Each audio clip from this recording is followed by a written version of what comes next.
The season 1 finale of The Gifted was crazy. We are here to talk about it. My name is Joshua, and this is Laura making her IGN Conversation Corner debut.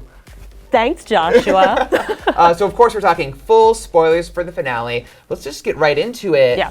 Lorna brought down the plane, which was absolutely insane. Bananas. Just ripped the engines right off, seemingly shattering her relationship with Marcos. Was pretty big deal. Yeah, I feel like we're trained to expect at the last second she would have that change of heart and be like, no, I shouldn't become what my father was. But no, she is her father's daughter. She is Magneto Part 2. She is, and I think it's badass. I think it's a good direction for the show to go in because, you know, we've had the kind of repetitive cycle of fighting the Sentinel services, getting back into it, and now I think that it sets up a really interesting dynamic for season 2 with her kind of against her mutant underground buddies. Yeah, I feel like it was really easy to hate all the villains like Campbell, even Turner, and the Cuckoos as awesome as they were, the Frosts as they call them in the show.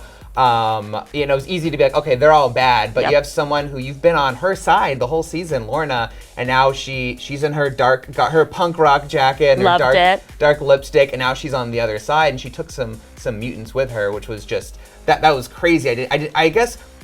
In hindsight, it's like, oh, of course that's what they were doing the whole season, but I didn't see it coming. I didn't think they'd actually go there. No, I didn't think that Andy, for one, would go over because, you know, what is the show without Andy and his sister, you know, doing that Von Strucker thing? Now they're on other sides. The Von Strucker thing with like the Beyonce hair fan and the light up stuff and the hand holding. Exactly. Yeah, I guess they're not going to be able to team up and use their powers anytime which soon. I mean is good because when you have this kind of building, leveling power, you kind of don't want to go back to that world too often. Otherwise, you know, what's the show? They can just level the White House and that'll be it. Yeah.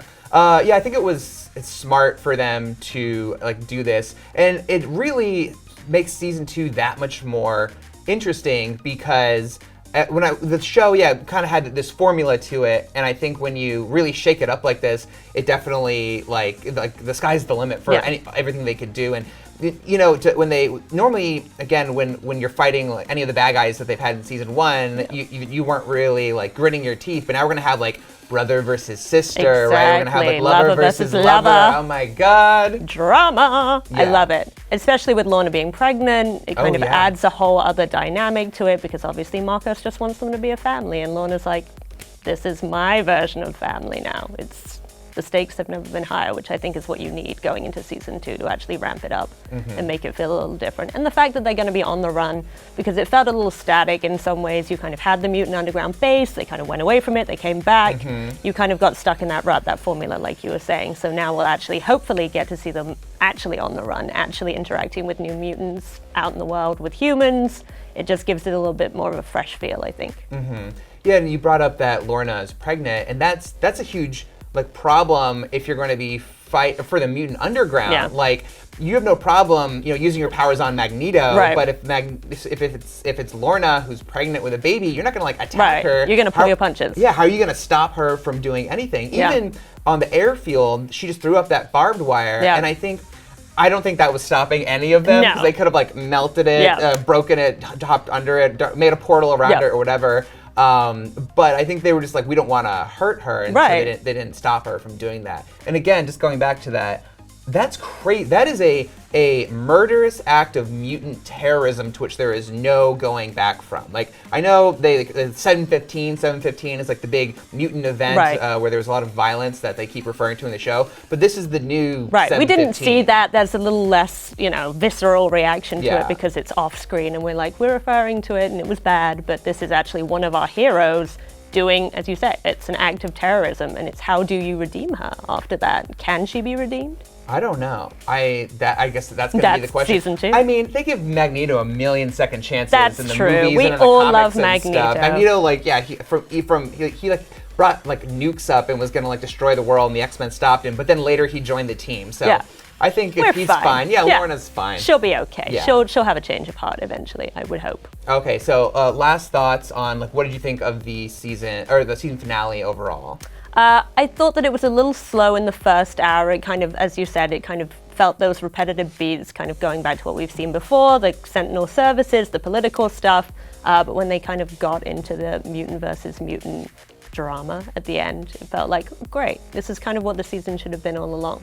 Yeah, that's how I felt. Like, kind of a chore to get to the end, but once we got there, it was like, oh my gosh, like Lorna, and then Andy, and then like defecting with some members. Sage, you know. Sage, yeah. Funny story, Sage becomes the Black Queen of the Hellfire Club in the comics. I don't think that's where she's going in the show. You never know. But it's kind of a nice little nod there, like she's coming home. Yeah, and I like that we've kind of delved a little more into the Hellfire Club this season, kind of the back half of the season.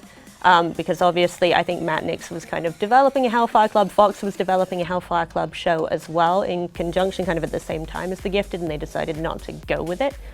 So it seems kind of like now Matt Nix might be weaving that in season 2, kind of a way to get 2 shows in one. Do you feel like that? Yeah, well, I actually talked to him. You can check out the interview I did with Matt Nix on the site. But and what he said was essentially that there was another show, but it was like a period piece from the Hellfire Club, like decades before, and it was like very established. But this is a very different version of the Hellfire Club, and why they decided to use it was just that, you know, it's one of the things that haven't really been explored in the movies. We did get it in X-Men First Class, but it was just like the tip of the iceberg. So that they were allowed to delve into it in the form of a TV show, and so that's why they're using it. And it makes a lot of sense because it's the next best like villainous organization to if you can't use the Brotherhood, the Hellfire Club is an interesting political mutant version, I guess. Yes. So those were our thoughts on the season 1 finale of The Gifted. Let us know what you thought in the comics. And hey, if you want more X-Men stuff, make sure to check out our other videos, such as 7 duplicate X-Men characters that make no sense, and also another one, 20 actors who were almost X-Men. And be sure to follow and subscribe wherever you like to watch IGN.